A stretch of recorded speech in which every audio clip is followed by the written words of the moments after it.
خدا کا قہر اور فضل میر مغنی کے لیے داؤد کا مشکیل۔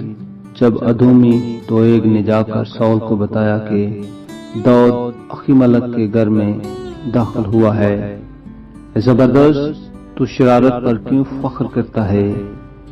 خدا کی شفقت دائمی ہے، تیری زبان محض شرارت ایجاد کرتی ہے۔ اے دغاباز، وہ تیز اسطرے کی مانند ہے، تو بدی کو نیکی سے زیادہ پسند کرتا ہے اور جھوٹ کو صداقت کی بات سے۔ اے دغاباز زبان، تو مہلک باتوں کو پسند کرتی ہے۔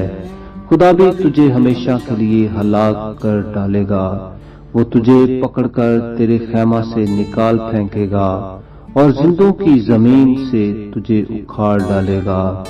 صادق بھی اس بات کو دیکھ کر ڈر جائیں گے اور اس پر ہنسیں گے کہ دیکھو، یہ وہی آدمی ہے جس نے خدا کو اپنی پناہگاہ نہ بنایا، بلکہ اپنے مال کی فراوانی پر بھروسہ کیا اور شرارت میں پکا ہو گیا۔